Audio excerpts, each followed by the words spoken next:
رابعہ تجھے سنائی نہیں دیتا؟ کتنی دیر سے آوازیں دے رہی ہوں، روٹی لا کر دے مجھے۔ تجھے پتا ہے مجھے گرم گرم روٹی کھانے کی عادت ہے، لیکن تو ہے کہ کانوں میں روئی ڈال کر بیٹھی ہے، ذرا سا کام نہیں ہوتا تجھ سے۔ پنکھے کے نیچے بیٹھے کھانا کھاتے ہوئے میں نے چلا کر اپنی سوتیلی بیٹی رابعہ کو آواز دی۔ وہ پسینے میں بھیگی بھاگتی ہوئی آئی اور کہنے لگی، اماں بس 1 منٹ روٹی بنا ہی رہی ہوں۔ میں نے غصے سے اس کی طرف دیکھا اور کہا کہ اب تجھے یاد آیا ہے، کھانا ٹھنڈا ہو گیا، چل کھانا بھی گرم گرم ڈال کے لا کے دے۔ ایسے ہی میرا موڈ خراب کرتی رہتی ہے، پتہ نہیں کب تجھ سے جان چھوٹے گی۔ وہ سر جھکائے چپ چاپ میرے سامنے سے سالن کی پلیٹ اٹھا کر کچن میں چلی گئی اور پیچھے میں مسکرانے لگی۔ میں جان بوجھ کر اس کے ساتھ اس طرح کا رویہ رکھتی تھی۔ اسے جتنی تکلیف ملتی تھی مجھے اتنا سکون محسوس ہوتا تھا۔ میری اپنی تو کوئی اولاد نہیں تھی، پورا دن میں فارغ کمرے میں بیٹھی رابعہ پر ہی حکم چلاتی رہتی تھی۔ میرا دل کرتا تھا کہ کسی نہ کسی طرح اسے اس گھر سے نکال باہر کروں۔ جب سے اس کے ابا کی وفات ہوئی تھی تب سے میں نے اس پر ظلم کے پہاڑ توڑنا شروع کر دیے تھے۔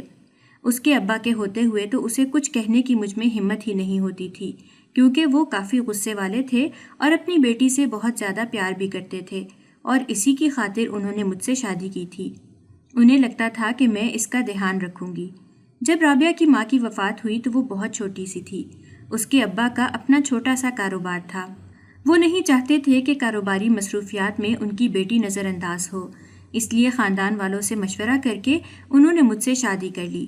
پہلے دن ہی مجھ سے کہا کہ میری بیٹی سے کسی طرح کی بدسلوکی مت کرنا، میری طرف سے تمہیں کسی طرح کی پریشانی نہیں ہوگی۔ میں نے جھوٹ موٹ ان سے وعدہ کر لیا کہ ہاں میں آپ کی بیٹی کو کوئی نقصان نہیں پہنچاؤں گی، آج سے وہ میری بھی بیٹی ہے۔ یہ سن کر وہ خوش ہو گئے، لیکن دل ہی دل میں منصوبہ بنا رہی تھی کہ اس لڑکی کا جینا محال کر دوں گی۔ اسے پہلی نظر دیکھ کر ہی مجھے اس سے حسد اور نفرت شروع ہو گئی۔ اس وقت وہ صرف 4 سال کی تھی، لیکن حد سے زیادہ خوبصورت تھی۔ اس کی نیلی آنکھیں دیکھ کر تو ہر کوئی اس پر فدا ہوتا تھا۔ جب لوگ اسے پیار کرتے تو مجھے بہت زیادہ غصہ آتا تھا۔ میں ایک غریب گھرانے سے تھی، ایک کھاتے پیتے گھرانے میں شادی ہوئی تو ہواؤں میں اڑنے لگی، لیکن اپنی راہ کا کانٹا مجھے رابعہ نظر آتی تھی۔ میں خود واجبی سی صورت کی مالک تھی، مجھے برا لگتا سب لوگ اس کی تعریفیں کرتے ہیں۔ ہمیشہ سے مجھے خوبصورت لوگوں سے حسد ہوتا تھا، اور یہ تو میری سوتیلی بیٹی تھی، اس لیے میں نے شروع سے ہی اس سے نفرت کرنا شروع کر دی۔ لیکن اس وقت صرف دل ہی دل میں اس سے نفرت کرتی تھی۔ اپنے شوہر کے سامنے اچھی بنی رہتی تاکہ انہیں کبھی بھی اس بات کی بھنک نہ لگ سکے کہ میں ان کی اکلوتی اور لاڈلی بیٹی سے شدید نفرت کرتی ہوں، ورنہ وہ مجھے ایک لمحے میں اس گھر سے باہر نکال دیتے تو میرا یہ عیش و آرام ختم ہو جاتا اور میں واپس غربت میں چلی جاتی، جو کہ میں ہرگز بھی نہیں چاہتی تھی۔ یہاں پر میں جو چاہتی مجھے مل جاتا تھا، مہنگے کپڑے پہنتی، مہنگا کھانا کھاتی۔ اس کے ابا یہ دیکھ کر بہت خوش ہوتے کہ میں ان کی بیٹی کا خیال رکھتی ہوں، لیکن ان کے پیٹھ پیچھے میں رابعہ کو ہر طرح سے تکلیف دینے کی کوشش کرتی۔ وہ اس وقت کافی چھوٹی تھی اور میرے روب میں آ چکی تھی، اس لیے چاہ کر بھی اپنے ابا سے کوئی بات نہ کہہ پاتی اور نہ ہی میری شکایت لگا پاتی۔ میں اسے دھمکاتی کہ اگر اس نے میری شکایت لگائی تو میں اسے گھر سے باہر نکال دوں گی۔ ڈر کے مارے وہ اپنی زبان بند رکھتی اور چپ چاپ میرا ہر ظلم سہتی رہتی۔ اکثر اس کے ابا مجھ سے سوال کرتے کہ تم تو اس کا اتنا خیال رکھتی ہو، پھر یہ اتنی خاموش خاموش کیوں رہتی ہے، پہلے کی طرح بولتی کیوں نہیں ہے؟ تو میں مسکین بن کر کہتی، جی میں تو اس کا بہت دھیان رکھتی ہوں، لیکن بچی ہے، اپنی ماں کے صدمے سے اب تک باہر نہیں نکلی ہے۔ میری بات سن کر اس کے ابا صرف سر ہلا دیتے۔ میرا یہ بہانہ ہمیشہ کام آ جاتا تھا، لیکن خاندان میں بہت سے لوگ سوالات کرتے۔ اکثر ہی اس کی پھپھو کہتی کہ تم رابعہ سے اچھا سلوک تو کرتی ہو نا؟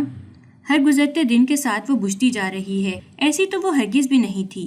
سب کے یہ کہنے پر مجھے غصہ آتا اور میں اپنا سارا غصہ اس معصوم پر نکال دیتی۔ ایک دن میں نے غصے میں اسے اتنا مارا کہ اس کے سر پر چوٹ لگ گئی۔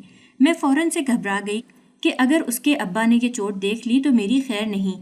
وہ اپنی بیٹی کے بارے میں بالکل بھی ڈھیل نہیں دیتے تھے۔ اب میں کیا کروں؟ پھر میں نے جھوٹ موٹ کا بہانہ بنایا اور فوراً سے اپنے ہاتھ پر بھی چوٹ لگا لی۔ جب اس کے ابا گھر پر آئے تو ہم دونوں کی چوٹ دیکھ کر پریشان ہو گئے اور فوراً سے رابعہ کی طرف بڑھے۔ کہنے لگے کہ بیٹی کیا ہوا ہے، تمہارے سر پر چوٹ کیسے لگی؟ مجھے شدید غصہ آیا کہ میرے ہاتھ پر بھی چوٹ لگی ہے، لیکن انہیں اپنی بیٹی کی زیادہ فکر ہے۔ میں نے نفرت بھری نگاہ سے رابعہ کو دیکھا، لیکن چہرے پر جھوٹی موٹی مسکراہٹ سجا دی اور کہا کہ ارے کچھ نہیں، بیچاری بچی کو اتنی بری چوٹ لگ گئی، دراصل یہ کھیلتے کھیلتے گر گئی تھی اور اس کے کھلونے کا کونا لگ گیا، مجھے پتہ ہی نہیں چلا، میں نے اس کو بچانے کی بہت کوشش کی اور اس کوشش میں میرے ہاتھ پر بھی چوٹ لگ گئی ہے۔ کہتے ہوئے میں نے اپنی آنکھوں میں جھوٹ موٹ کے آنسو بھر لیے۔ رابعہ حیرت سے دیکھ رہی تھی، وہ جانتی تھی کہ اس کو میں نے مارا ہے، لیکن اپنے باپ کے سامنے خاموش رہی اور سر جھکا دیا۔ اس کے ابا نے مجھ سے کہا کہ تمہارا دھیان کہاں ہوتا ہے، تم بچی کی دیکھ بھال نہیں کر سکتی ہو کیا، اور خود کو بھی تم نے چوٹ لگا لی ہے، یہ سب کیا چل رہا ہے؟ کل سے ہی میں ایک ملازمہ کا بندوبست کرتا ہوں، گھر کے کام کاج وہی کیا کرے گا، تم بس رابعہ کا دھیان رکھنا۔ یہ سن کر تو میرے ہاتھوں کے طوطے اڑ گئے، اگر کوئی ملازمہ آ گئی تو پھر میں رابعہ پر ظلم کس طرح سے کر پاؤں گی؟ وہ تو سب کچھ اپنے مالک کو بتا ہی دے گی۔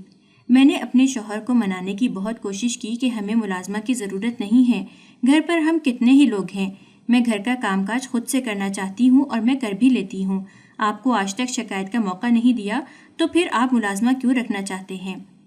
میرے شوہر نے مجھے دیکھا اور کہا کہ ملازمہ کی بات سے تم اتنا گھبرا کیوں رہی ہو، سب خیریت تو ہے نا، ایک ملازمہ ہی تو ہے، آج کل تو ہر ایک اپنے گھر میں ملازمہ رکھتا ہے، چاہے گھر میں جتنے بھی فرد ہوں، اور میں تو آرام سے رکھ بھی سکتا ہوں، ملازمہ کو تنخواہ دینے کا مسئلہ بھی نہیں ہے، ہمارے پاس اچھے پیسے ہیں، میں جلد ہی کسی اچھی ملازمہ کا بندوبست کرتا ہوں۔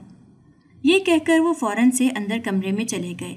پیچھے میں غصے سے رابعہ کو دیکھنے لگی اور اس کا بازو دبوچ کر میں نے اس سے کہا کہ خبردار جو تم نے اپنے باپ کے سامنے منہ کھولا، جاؤ جا کر اپنے ابا سے کہو کہ ہمیں ملازمہ کی ضرورت نہیں ہے، اگر یہاں پر ملازمہ آئی تو میں تمہارا جینا حرام کر دوں گی۔ وہ ننھی سی بچی میری بات سن کر رونے لگ گئی اور بھاگتی ہوئی اپنے ابا کے قدموں سے لپٹ گئی۔ ایک لمحے کو مجھے ڈر لگا کہ کہیں وہ روتے روتے سب کچھ نہ بتا دے۔ اس کے ابا نے اسے یوں اچانک روتے دیکھا تو فوراً سے گھبرا گئے اور کہنے لگے کہ بیٹی کیا ہوا ہے، تم اس طرح سے کیوں رو رہی ہو؟ وہ ڈرتی ہوئی نگاہوں سے میری طرف دیکھنے لگی۔ اس سے پہلے کہ وہ اپنا منہ کھولتی، میں فوراً سے اس کے پاس گئی اور اسے اپنے گلے سے لگا کر کہنے لگی، پیاری بچی تم رو کیوں رہی ہو؟ ٹھیک ہے، تمہاری چوٹ جلدی ٹھیک ہو جائے گی، میں جانتی ہوں کہ تمہیں درد ہو رہا ہے، ہم تمہیں ڈاکٹر کے پاس لے جائیں گے۔ میرا یہ بدلہ روپ دیکھ کر وہ حیران ہو گئی۔ ویسے اسے حیران ہونے کی ضرورت نہیں تھی کیونکہ یہ تو روز کا کھیل تھا جو میں کھیل رہی تھی۔ رابعہ کے ابا نے کہا، ہاں تم بالکل ٹھیک کہہ رہی ہو، ہم اسے ڈاکٹر کے پاس لے چلتے ہیں۔ پھر ہم لوگ رابعہ کو ساتھ لیے ڈاکٹر کے پاس چلے آئے۔ اس کے ابا ہمیشہ اسے شہر کے سب سے مہنگے ڈاکٹر کے پاس لے کر جاتے تھے، جس وجہ سے مجھے شدید ترین چڑ چڑھتی تھی۔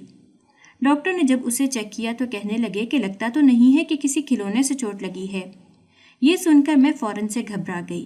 اس کے ابا نے غضبناک نگاہوں سے میری طرف دیکھا اور کہا کہ سچ سچ بتاؤ میری بیٹی کو کیسے چوٹ لگی ہے۔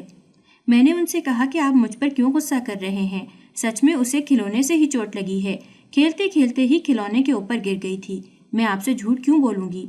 رابعہ مجھے بھی اتنی ہی عزیز ہے جتنی آپ کو، میں نے آج تک کبھی اس کے ساتھ برا سلوک نہیں کیا۔ میری آنکھوں میں آنسو دیکھ کر انہوں نے میری بات پر یقین کر لیا۔ دل ہی دل میں مجھے رابعہ پر شدید غصہ آ رہا تھا، جس کی وجہ سے مجھے اتنی زیادہ تفتیش کا سامنا کرنا پڑ رہا تھا۔ ڈھیر ساری دوائیاں لے کر ہم گھر آ گئے۔ اس کے ابا اگلے 2 دن تک اپنے آفس نہیں گئے، حالانکہ میں نے کئی بار کہا کہ میں رابعہ کا دھیان رکھ لوں گی، لیکن انہوں نے کہا کہ نہیں، جب تک میری بیٹی ٹھیک نہیں ہو جاتی تب تک میں اس کے پاس گھر پر ہی رکوں گا، اور کل ہی ملازمہ بھی آ جائے گی۔ مجھے غصہ آیا کہ ملازمہ والا قصہ اب تک ختم نہیں ہوا، اب انہوں نے ٹھان لی تھی تو ملازمہ کو رکھ کر ہی چھوڑیں گے۔ اگر میں مزید انکار کرتی تو انہیں مجھ پر شک ہو جاتا، اس لیے میں نے خاموش رہنا مناسب سمجھا۔ اگلے دن صبح سویرے ہی رابعہ اسکول کے لیے تیار ہو گئی۔ وہ شہر کے سب سے مہنگے اسکول میں پڑھنے کے لیے جاتی تھی۔ اس بات سے بھی مجھے حسد ہوتا تھا کیونکہ میں نے ایک سرکاری اسکول میں پڑھائی کی تھی، وہ بھی میٹرک تک، بہت ہی مشکل سے پاس ہوئی تھی میں۔ مجھے پڑھائی سے کوئی لگاؤ نہیں تھا۔ مجھے لگتا تھا کہ اگر ہمارے پاس زیادہ پیسے ہوتے تو میں بھی مہنگے اسکول میں اچھی پڑھائی کر سکتی تھی۔ میں ہمیشہ صرف اور صرف پیسوں کے بارے میں ہی سوچتی تھی۔ اسکول میں لڑکیاں مجھے میری رنگت کی وجہ سے پسند نہیں کرتی تھیں، وہیں سے مجھے ہلکی رنگت والوں سے نفرت ہونا شروع ہو گئی، اور جب کسی کو زیادہ خوبصورت دیکھتی تو اس سے حسد کرنے لگ جاتی تھی۔ میں کسی بھی حال میں خوش رہنے والے لوگوں میں سے ہرگز بھی نہیں تھی۔ شادی سے پہلے جو بھی مجھے دیکھتا تو کہتا کہ آج کل تو لڑکے خوبصورت لڑکیوں سے ہی شادی کرتے ہیں، تمہارا تو کہیں پر بھی رشتہ نہیں ہوگا، تم سے تو کوئی شادی نہیں کرے گا۔ خاندان میں بھی میری عمر کی ساری لڑکیوں کی شادی ہو چکی تھی۔ میری اماں ہمیشہ پریشان رہتی۔ میری باقی بہنیں اچھی رنگت کی تھیں، میں ان سے بھی حسد کرتی اور اکثر ہی ان سے جھگڑے کیا کرتی تھی، جس کی وجہ سے اماں ابا مجھ سے بہت تنگ رہتے تھے۔ اماں مجھے کئی بار کہتی کہ گھر کے کام سیکھ لو، یہ سب تمہارے کام آئے گا، پڑھائی تو کرنے کا تمہیں شوق ہے نہیں۔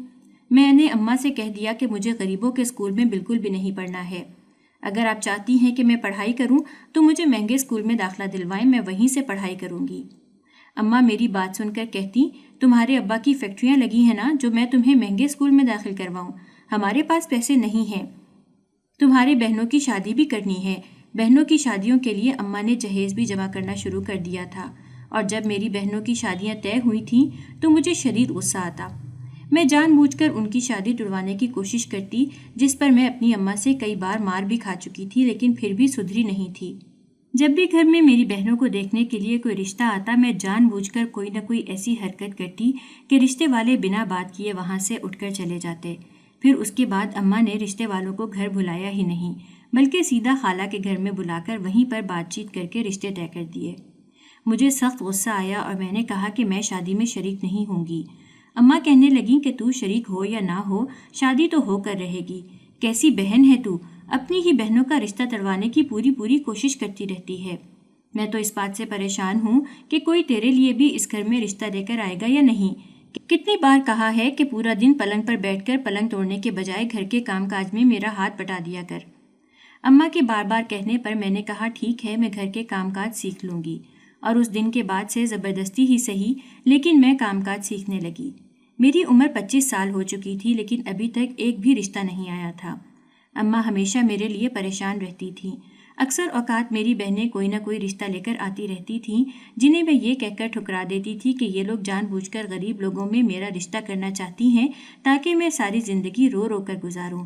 خود تو یہ اچھے خاندانوں میں شادی ہو کر گئی ہیں، مجھ سے کیا دشمنی ہے؟ میرے لیے بھی تو اچھا رشتہ لے کر آئیں۔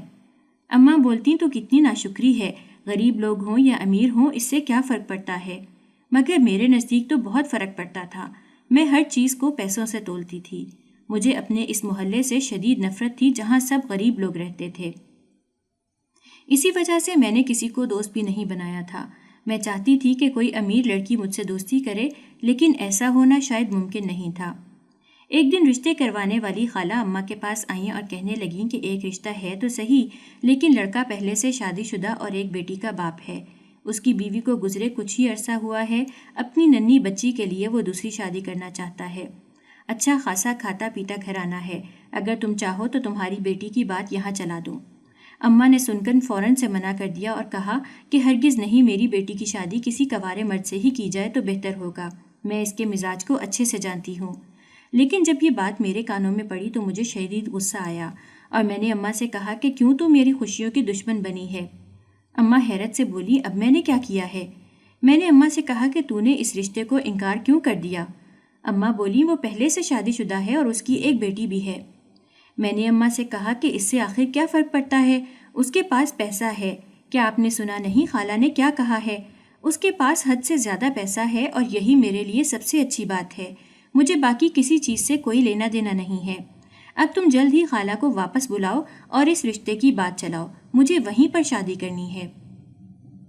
یہ سن کر اماں حیران ہو گئی اور کہنے لگی، بیٹی ایک بار پھر سے سوچ لو، تم صرف اور صرف پیسوں کے لیے شادی کر رہی ہو، کیا ہم نے کبھی تمہارا دھیان نہیں رکھا؟ میں نے اماں سے کہا کہ یہاں پر رہ کر تو میں نے کبھی بھی کچھ اچھا نہیں دیکھ پاؤں گی، اس لیے مجھے وہیں پر شادی کرنی ہے۔ اب چاہے کچھ بھی ہو جائے، میں اس کے علاوہ کہیں اور شادی نہیں کروں گی۔ میری ضد پر اماں ہار گئی اور خالہ کو واپس بلایا۔ رشتے والی خالہ نے وہاں پر بات چلا دی اور یوں ہمارا رشتہ طے ہو گیا۔ مجھے لگا تھا کہ بہت ہی بڑے پیمانے پر شادی ہوگی، امیر لوگ ہیں، پیسہ خرچ کریں گے، لیکن میرے ہونے والے شوہر کا کہنا تھا کہ یہ اس کی دوسری شادی ہے اور وہ صرف اور صرف اپنی بیٹی کے لیے کر رہا ہے، اس لیے صرف سادگی سے کرے گا۔ میں نے صبر کا گھونٹ بھر لیا اور سوچا کہ جب میں شادی ہو کر وہاں جاؤں گی تب راج کرنا شروع کر دوں گی۔ اماں نے مجھ سے کہا کہ بیٹی دھیان رکھنا، اس کے ہاں پہلے سے ایک بچی ہے، کہیں تم اس بچی کے ساتھ بدسلوکی وغیرہ نہ کرو۔ مجھے تم پر بالکل بھی بھروسہ نہیں ہے اور کسی اچھے کی امید نہیں ہے، کسی معصوم بچی کی زندگی تباہ کرنے کا بالکل مت سوچنا۔ اماں کی پریشانی میں نے نظر انداز کر دی۔ میں نے اماں سے کہا کہ شادی کے بعد میری زندگی بالکل ہی بدل جائے گی اور آپ مجھے مشورے مت دیں، میرا جو دل کرے گا میں وہی کروں گی۔ میری بد زبانی پر اماں خاموش ہو گئیں۔ جب سے میری شادی طے ہوئی تھی میں کسی کو کچھ سمجھتی ہی نہیں تھی، کسی کو بھی منہ نہیں لگاتی تھی، ہواؤں میں اڑتی تھی اور ہر ایک کو بتاتی کہ میری شادی اتنے بڑے گھر میں ہو رہی ہے۔ شادی تو سادگی سے ہو گئی تھی، لیکن جب میں ادھر رخصت ہو کر آئی تو اتنا بڑا گھر دیکھ کر میری خوشی کی کوئی انتہا نہ رہی۔ اتنے بڑے بڑے گھر تو میں نے صرف اور صرف فلموں اور ڈراموں میں دیکھ رکھے تھے۔ ہمیشہ سے خواہش کی تھی کہ میں بھی کسی بڑے گھر کی مالکن بنوں، اور آج میری یہ خواہش سچ بن کر میرے سامنے تھی۔ میں اتنی بے وقوف تھی کہ قدرت نے مجھے ایک موقع دیا تھا اچھی زندگی جینے کا، اور میں نے اسے اپنے حسد سے برباد کر دیا۔ جیسے ہی میرے شوہر نے مجھے رابعہ سے ملوایا اور کہا کہ یہ میری چھوٹی سی بیٹی ہے اور اسی کے لیے شادی کی ہے میں نے۔ رابعہ پر پہلی نظر میں نے ڈالی تو دیکھا کہ وہ حد سے زیادہ حسین ہے۔ اس کے حسن سے اسی وقت میں نے دل میں جلنا شروع کر دیا، اور اس دن کے بعد سے اس کی زندگی گویا جہنم بنا دی۔ ہر طرح سے اسے تکلیف دینے کی کوشش کرتی اور اپنے شوہر کے سامنے بہت ہی اچھی بیوی اور ماں بننے کا ناٹک کرتی۔ رابعہ پڑھائی میں بھی بہت ذہین تھی اور اچھا پڑھتی تھی۔ مجھے اس کی اس بات سے بھی حسد محسوس ہوتا تھا کہ وہ اتنی ذہین کیوں ہے، اور میں تو مشکل سے ہی پاس ہوتی تھی۔ ایک دو بار تو میں نے جان بوجھ کر اس کے اسکول سے ملنے والا کپ توڑ دیا اور اس کا الزام بھی رابعہ پر لگا دیا کہ اس نے خود ہی توڑا ہے، حالانکہ رابعہ جانتی تھی کہ یہ میرا کام ہے۔ مجھے بہت خوشی ہوتی تھی کہ رابعہ اپنا منہ بند رکھتی ہے اور اپنے باپ کے سامنے میری شکایت نہیں لگاتی، کسی کے سامنے وہ منہ نہیں کھولتی تھی۔ اس نے ڈر ڈر کر جینا شروع کر دیا تھا، اور یہ میری پہلی جیت تھی۔ میری شادی کو سالوں گزر گئے تھے، اور اب میں چاہتی تھی کہ میرے ہاں میری اپنی اولاد ہو جسے میں اس امیری میں پالوں اور کسی چیز کی کمی نہ ہونے دوں، لیکن بہت کوشش کے باوجود بھی میرے ہاں کوئی امید نہیں بن رہی تھی۔ ہر طرح سے میں نے علاج کروا لیا، ڈاکٹرز کے پاس گئی، انہوں نے مجھ سے کہا کہ تم ماں بن ہی نہیں سکتی۔ جب مجھے یہ بات پتہ چلی تو تب یوں لگا جیسے آسمان مجھ پر گر پڑا ہے۔ ایک پل کو مجھے لگا کہ یہ سب جھوٹ ہے، اور میں روتے ہوئے اماں کے گھر رہنے کے لیے آ گئی۔ اماں نے مجھ سے کہا کہ کیا ہوا، تم تو اس غریب خانے میں قدم رکھنا بھی پسند نہیں کرتی تھی، تو اب کیا ہوا ہے جو یہاں پر آئی ہو؟ میں نے اماں کو ساری بات بتا دی اور کہا کہ ڈاکٹرز کا کہنا ہے میں ماں نہیں بن سکتی۔ یہ سن کر اماں نے ایک گہری سانس بھری اور کہا کہ کرموں کا پھل تو مل کر ہی رہتا ہے۔ میں نے حیرت سے اماں کی طرف دیکھا اور کہا کہ آپ کہنا کیا چاہتی ہیں؟ اماں بولی میں اچھے سے جانتی ہوں تم اس معصوم سی بچی پر کتنا ظلم کرتی ہو، وہ بیچاری تمہارے ڈر کی وجہ سے خاموش رہتی ہے۔ کیا ہو جاتا اگر تم اسے ماں کا پیار دے دیتی؟ ہو سکتا تھا کہ تمہاری جھولی بھی بھر دی جاتی، لیکن تم نے ناشکری کی اور اس چھوٹی سی بچی کے ساتھ حسد پالا تھا، تمہیں اس کی سزا تو ملنی ہی تھی۔ میں نے اماں سے کہا کہ ایسا کچھ نہیں ہے، اس بات کا اس سے کیا لینا دینا؟ اماں بولی تجھے سمجھ بالکل بھی نہیں ہے، لیکن ایک مظلوم بچی پر ظلم کرنے پر خدا خاموش نہیں رہتا، وہ کسی نہ کسی طرح سے اس بات کا احساس دلا ہی دیتا ہے۔ دیکھ تیری کوکھ اب سونی رہ گئی ہے، اب بھی وقت ہے اس بچی کو دل سے اپنا لے، اس سے حسد کر کے تجھے کیا ملے گا، اسے دیکھ کر ہی پیار آتا ہے۔ اماں کی بات سن کر میں نے غصے سے ہاتھ میں تھاما گلاس دور پھینکا اور کہا کہ تو بھی اب اس کی تعریفیں کرے گی، جس کو دیکھو اس کے بارے میں اچھائی ہی بیان کرتا رہتا ہے، جیسے میں ہی بری ہوں۔ یہ کہہ کر میں منہ موڑ کر لیٹ گئی۔ اماں نے افسوس سے میری طرف دیکھا اور وہاں سے اٹھ کر چلی گئیں۔ مجھے لگتا تھا کہ میں ہی ٹھیک ہوں اور باقی سب غلط ہیں، اس لیے اپنی نفرت مزید بڑھانے لگی۔ وقت گزرتا گیا اور رابعہ میٹرک میں پہنچ گئی۔ اس دوران اس کے ابا نے کئی بار گھر میں ملازمہ رکھی اور میں کسی نہ کسی بہانے سے اسے نکال دیتی، کیونکہ ملازمہ کے ہوتے ہوئے مجھے رابعہ پر اپنی اجارہ داری قائم کرنے کا موقع ہی نہیں مل پاتا تھا۔ ایک دن اس کے ابا کے آفس سے فون آیا کہ ان کی طبیعت بہت زیادہ خراب ہو گئی ہے، انہیں ہسپتال پہنچا دیا گیا تھا۔ ہم وہاں گئے تو دیکھا کہ وہ آخری سانسیں لے رہے تھے، اچانک سے ہارٹ اٹیک آنے کی وجہ سے وہ گر پڑے تھے۔ میں خاموشی سے بیٹھی تھی اور رابعہ پاس بیٹھے روئے جا رہی تھی۔ اس کے رونے پر مجھے شدید غصہ آ رہا تھا، لیکن میں خاموش تھی۔ کاش اپنے ابا کی جگہ یہی مر جاتی، کم سے کم میری زندگی میں تھوڑا سا سکون تو آتا۔ اسے دیکھتے ہی میں نے نفرت سے سوچا۔ اس کے ابا کا جنازہ لیے ہم لوگ گھر چلے آئے۔ کچھ دن تک گھر پر لوگ تعزیت کے لیے آتے رہے۔ اس کے بعد جب معاملات ٹھنڈے پڑ گئے تو میں نے رابعہ سے کہا کہ اب تمہیں پڑھائی کرنے کی کوئی ضرورت نہیں ہے۔ یہ سن کر رابعہ خوفزدہ ہو گئی اور کہنے لگی کہ اماں مجھے پڑھائی کی اجازت دے دیں، مجھے آگے پڑھنا ہے، کچھ بننا ہے، ابا کی بڑی خواہش تھی کہ میں پڑھائی کروں۔ میں نے غصے سے اس کے بالوں کو پکڑا اور کہا کہ تمہارے ابا اب نہیں رہے ہیں، ان کے ساتھ ان کی خواہشیں بھی مر چکی ہیں۔ اب وہی سب ہوگا جو میں چاہوں گی، اور تم وہی کرو گی جو میرا حکم ہوگا۔ اس دن کے بعد سے مجھے اس پر حکم چلانے کی اور اسے تکلیف پہنچانے کی کھلی چھوٹ مل گئی تھی۔ میں اس پر ہر طرح کا ظلم کرتی۔ اس کے ابا کا کاروبار مکمل طور پر تباہ ہوتا جا رہا تھا، لیکن مجھے اس بات کی کوئی فکر نہیں تھی۔ ایک دن وکیل صاحب میرے پاس آئے اور انہوں نے مجھے بتایا کہ رابعہ کی ماں بھی دراصل ایک بڑے گھرانے سے تھی اور رابعہ کے نام اچھی خاصی جائیداد کر کے گئی تھی۔ وہ سب جائیداد کے پیپرز میرے پاس ہی ہیں۔ میں نے وکیل کو اپنے ساتھ ملایا اور جھوٹے پیپرز بنوا لیے، جس کے ذریعے تمام جائیداد میرے نام ہو گئی۔ رابعہ یہ سب دیکھتے ہوئے خاموش رہی اور اس نے اپنے منہ سے ایک لفظ بھی نہ نکالا۔ لیکن اس کی پھپھو کو جب یہ سب پتہ چلا تو وہ میرے گھر آئی اور کہنے لگی کہ تمہاری ہمت کیسے ہوئی رابعہ کی ماں کی جائیداد پر قبضہ جمانے کی؟ اس جائیداد سے تمہارا کوئی لینا دینا نہیں ہے۔ بھائی کے حصے میں سے جو تمہاری جائیداد بنتی ہے وہ تمہیں مل جائے گی، اس سے زیادہ کچھ بھی نہیں۔ اور پھر کسی نہ کسی طرح سے اس کی پھپھو نے ایک اچھا وکیل کر کے ساری کی ساری جائیداد رابعہ کے نام کروا دی اور مجھے میرا جو تھوڑا بہت حصہ بنتا تھا وہ دے دیا۔ مجھے شدید ترین غصہ آ رہا تھا۔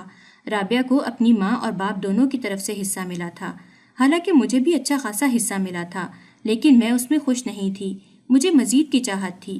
میری ہرس ختم ہی نہیں ہو رہی تھی۔ میں ہر وقت سوچتی رہتی کہ کسی طرح رابعہ سے اس کی جائیداد ہتھیا لوں، لیکن اس کی پھپھو نے سارے کاغذات ایک محفوظ جگہ پر رکھوا دیے تھے جس کے بارے میں مجھے کچھ بھی علم نہیں تھا۔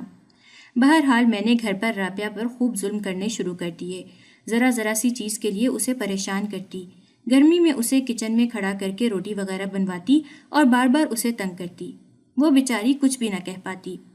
ایک دن اچانک سے ہمارے گھر پر ایک بہت بڑے گھرانے کے لوگ آ گئے۔ میں فوراً سے پریشان ہو گئی کہ اتنے امیر کبیر لوگ ہمارے گھر کیوں آئے ہیں۔ ساتھ میں رابعہ کی پھپھو بھی تھیں۔ انہوں نے بتایا کہ وہ لوگ رابعہ کا رشتہ دیکھنے کے لیے آئے ہیں۔ انہیں رابعہ بہت زیادہ پسند ہے۔ رابعہ ویسے بھی حد سے زیادہ حسین تھی۔ اسے جو بھی دیکھتا فوراً سے اس کے رشتے کی بات کرنے لگ جاتا۔ میں نے دیکھا کہ اتنے امیر لوگ اسے بیاہنے کے لیے آ رہے ہیں تو فوراً سے کہہ دیا کہ اس کے ابا کی خواہش تھی کہ اس کی اتنی جلدی شادی نہ کی جائے۔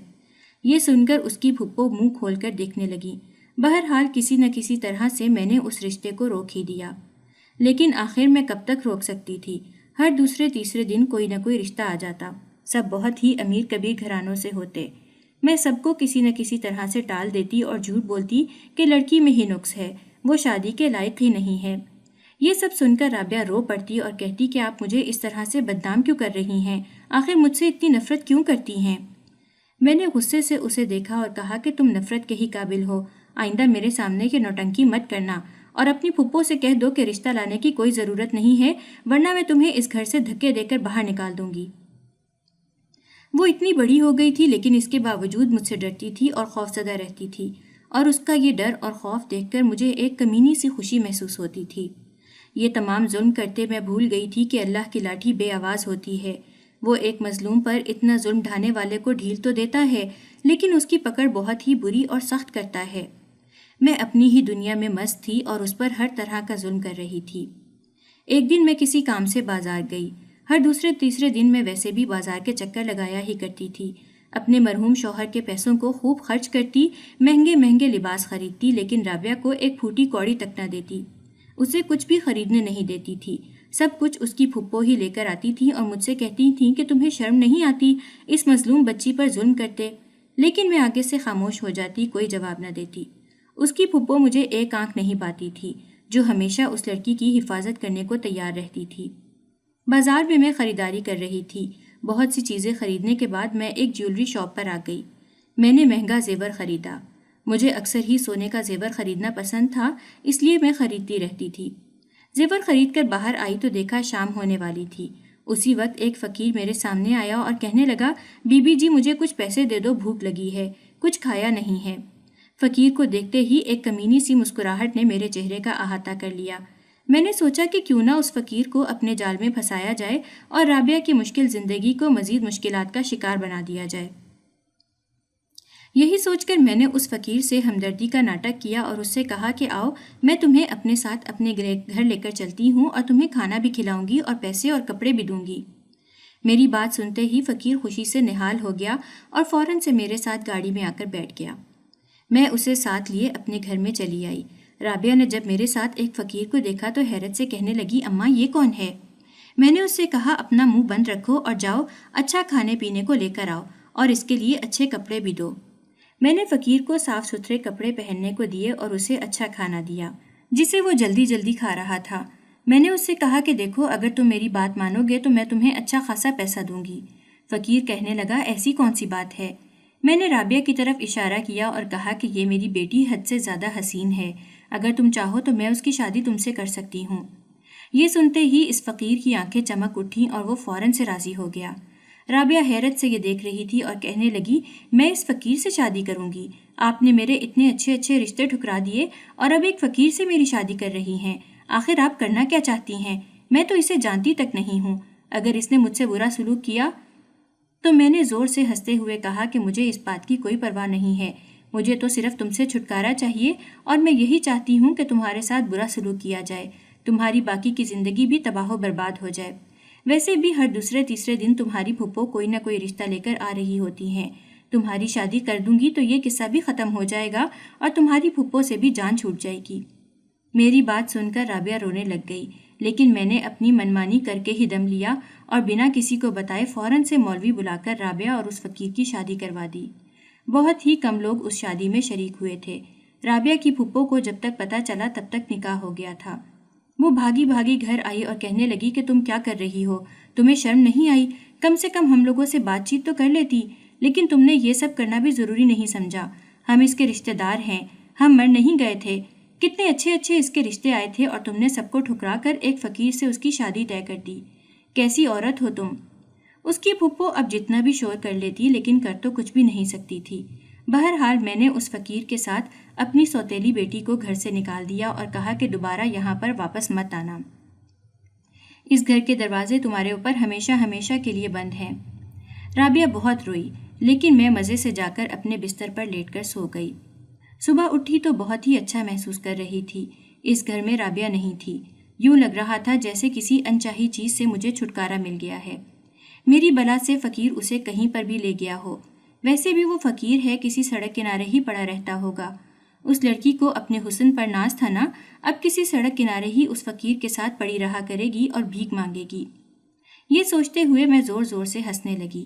مجھے بہت ہی اچھا محسوس ہو رہا تھا، میری خوشی کا کوئی ٹھکانہ نہیں تھا۔ پورا ہفتہ میں نے بہت ہی خوشی میں گزارا۔ رابعہ کہاں ہے، کیسے رہ رہی ہے، مجھے کچھ نہیں پتا تھا اور نہ ہی میں یہ سب جاننے میں کوئی دلچسپی رکھتی تھی۔ لیکن اس کی پھپھو آئے روز آ کر مجھے پریشان کرتی تھی اور کہتی تھی کہ جاؤ اس فقیر کو ڈھونڈو، تم کہاں سے لے کر آئی تھی؟ اس فقیر کو ہماری بچی پتہ نہیں کہاں پر رل رہی ہوگی۔ اور میں بیٹھ کر منہ بناتی اس کی باتیں سنتی رہتی۔ یہ سب کرتے ہوئے میں اس بات سے بالکل ناواقف تھی کہ میری پکڑ کا وقت آ چکا ہے۔ ایک دن میں رات کو سو کر اٹھی تو دیکھا کہ میرے پورے جسم پر دانے ہی دانے نکلے ہوئے تھے اور ان دانوں سے پیپ بہہ رہی تھی۔ یوں اچانک سے راتوں رات میرے چہرے پر دانے کہاں سے آ گئے؟ میں حیران ہوئی اور فوراً سے ڈاکٹر کے پاس بھاگی۔ ڈاکٹر نے مجھے بہت سی دوائیاں دیں لیکن کوئی دوائی کام نہیں آ رہی تھی، یہاں تک کہ میرے جسم سے بدبو آنے لگ گئی۔ اتنی بری بیماری لگ گئی تھی کہ میں کسی کو شکل دکھانے کے قابل بھی نہیں رہی تھی۔ لوگ مجھ سے دور بھاگتے تھے۔ تکلیف کی وجہ سے میں اٹھ کر کوئی کام بھی نہیں کر پاتی تھی، نہ ہی اپنے لیے کھانا بنا کر کھا پاتی تھی۔ ملازمہ رکھی تو وہ میری بدبو کی وجہ سے بھاگ گئی۔ کچھ دن یوں ہی شدید ترین تکلیف میں گزر گئے۔ ڈاکٹرز نے مجھے جواب دے دیا اور کہا کہ اس سب کا کوئی علاج نہیں ہے، ہم تھک گئے ہیں، ہمیں اس بیماری کی کوئی وجہ سمجھ میں نہیں آ رہی ہے۔ میں نے بہت دم درود بھی کروایا لیکن کوئی فائدہ نہیں ہوا۔ ایک دن مجھے خواب میں رابعہ نظر آئی۔ جب شادی کروا کر میں نے اسے گھر سے نکالا تھا تو اس وقت اس نے روتے ہوئے مجھ سے کہا تھا کہ اللہ آپ سے اس ظلم کا بدلہ ضرور لے گا۔ اس دن خواب میں مجھے رابعہ کو دیکھ کر یہ بات یاد آ گئی اور پھر مجھے لگا کہ واقعی میں نے اس پر جتنا ظلم ڈھایا تھا اس سب کی سزا مجھے مل رہی ہے۔ اماں نے مجھے کتنا سمجھایا تھا کہ اپنے لیے گھڑا مت کھودو، لیکن میں نے کسی بات کی کوئی پرواہ نہیں کی۔ اب مجھے رابعہ کو کسی نہ کسی طرح سے ڈھونڈ کر اس سے معافی مانگنی ہی تھی۔ یہ سب بھی میں صرف اور صرف اپنے لیے کر رہی تھی۔ اگر مجھے موقع ملتا تو میں دوبارہ اس پر ظلم کرنے سے نہ چوکتی، لیکن اس وقت مجھے صرف اور صرف اپنے یہ دانے ٹھیک کرنے تھے، اس لیے اس کے سامنے جھکنے میں مجھے کوئی مسئلہ نہیں تھا۔ ایک بار میں ٹھیک ہو جاتی تب میں اسے دیکھ لیتی۔ میں نے اس فقیر کو ڈھونڈا، لوگوں سے پتہ چلا کہ وہ یہیں قریب میں رہتا ہے۔ اسے ڈھونڈتے ڈھونڈتے میں ایک بڑے سے علاقے میں پہنچ گئی۔ یہاں کافی امیر لوگ رہتے تھے۔ مجھے حیرت ہوئی کہ اس فقیر کا یہاں پر کیا کام؟ پھر سوچا کہ شاید وہ کسی کے گھر میں کام کاج کرنے لگ گیا ہو۔ اپنے مطلوبہ پتے پر پہنچ کر میں نے چوکیدار سے کہا کہ میں رابعہ سے ملنے آئی ہوں، وہ میری بیٹی ہے۔ میری حالت دیکھ کر اس نے اپنے منہ پر فوراً سے رومال رکھ دیا اور کہا کہ میں بی بی سے پوچھ کر بتاتا ہوں۔ اندر فون کر کے اس نے پوچھا اور کہا کہ آپ اندر جا سکتی ہو۔ جیسے ہی میں اندر گئی تو دیکھا کہ سامنے بڑے سے صوفے پر رابعہ بہت ہی بہترین لباس پہنے بیٹھی تھی۔ یہ دیکھ کر میری آنکھیں پھٹی کی پھٹی رہ گئیں کہ اس محل نما گھر کی مالکن دراصل رابعہ ہی ہے۔ مجھے حیرت ہوئی کہ ایک فقیر سے شادی کرنے کے بعد وہ اتنے بڑے گھر کی مالکن کیسے بن گئی، کچھ سمجھ ہی نہیں آیا۔ اسی وقت وہ فقیر بھی وہاں آ گیا۔ وہ بالکل ہی بدلا ہوا لگ رہا تھا، اتنا خوبصورت کہ کوئی بھی لڑکی اس پر فدا ہو جائے۔ میں نے دونوں سے پوچھا کہ آخر ماجرا کیا ہے، تو مسکراتے ہوئے اس فقیر نے مجھ سے کہا کہ دراصل تم تو میرے کھیل کا شکار ہو گئی تھی۔ میں نے رابعہ کو بہت پہلے دیکھا تھا۔ دراصل یہ میری پھپھو کی اکلوتی بیٹی تھی، میں اس کے ماموں کا بیٹا ہوں۔ ہم لوگ باہر ملک میں رہتے تھے، اپنی پھپھو کی وفات پر میں نہیں آ سکا، لیکن بیچ میں ایک بار آیا تھا، تب ملاقات نہیں ہو سکی تھی۔ بس ایک بار بازار میں نے اسے دیکھا تھا اور اس وقت اس کا حسن دیکھ کر میں اس پر فدا ہو گیا۔ یہ مجھے بہت ہی خوبصورت اور معصوم لگی۔ پھر مجھے اندازہ ہوا کہ آپ اس پر کتنا ظلم کرتی ہیں۔ میں نے چھپ کر نظر رکھنا شروع کر دی۔ انہی دنوں اس کے ابا کی وفات ہو گئی۔ میں اس کی پھپھو سے ملا اور مجھے پتا چلا کہ آپ نے اس کی زندگی اجیرن کر رکھی ہے اور کہیں پر بھی اس کا رشتہ نہیں ہونے دے رہی۔ میں سمجھ گیا تھا کہ آپ کسی غریب انسان سے اس کا رشتہ طے کرنا چاہتی ہیں، اس لیے آپ کا پیچھا کرنا شروع کر دیا اور بازار میں آپ سے فقیر بن کر ملاقات کی اور رابعہ کو شادی کر کے اس بڑے سے گھر میں لے آیا۔ آپ کو کیا لگا تھا کہ آپ ظلم کر کے بچ جائیں گی، لیکن خدا کا قہر تو آپ پر نازل ہو ہی گیا ہے اور اب بھی آپ صرف اپنے مطلب کے لیے یہاں پر آئی ہیں۔ میں سب جانتا ہوں، یہاں سے نکل جائیں۔ میں نے رابعہ سے کہا کہ ہاں، مجھے تم سے شدید ترین نفرت ہے اور اب بھی کرتی ہوں اور ہمیشہ کرتی رہوں گی۔ نہیں معاف کرنا تو مت کرو۔ رابعہ نے پیچھے سے کہا کہ میں تو آپ کو معاف کر دوں گی، لیکن کیا اللہ آپ کو معاف کرے گا؟ آپ تو دل سے معافی بھی نہیں مانگ رہی ہیں۔ آپ جیسے لوگوں کا یہی انجام ہونا چاہیے۔ یہ کہہ کر اس نے مجھے گھر سے باہر نکلوا دیا۔ میں روتے ہوئے باہر آ گئی۔ اس نے بالکل صحیح کہا تھا۔ اب میں اس سے نفرت کرنا کبھی بھی نہیں چھوڑ سکتی تھی۔ میں ایک ایسے سانپ کی طرح تھی جو موقع ملنے پر اپنے ہی مالک کو ڈس لیتا ہے اور بار بار ڈستا ہے۔ مجھے بھی جتنی بار موقع ملتا میں رابعہ کو ڈستی رہتی۔ وہ تو مجھے کب سے بھلا چکی تھی، لیکن میں نے اس سے نفرت کرنا نہیں چھوڑی اور اب تک میں اسی حال میں جی رہی ہوں۔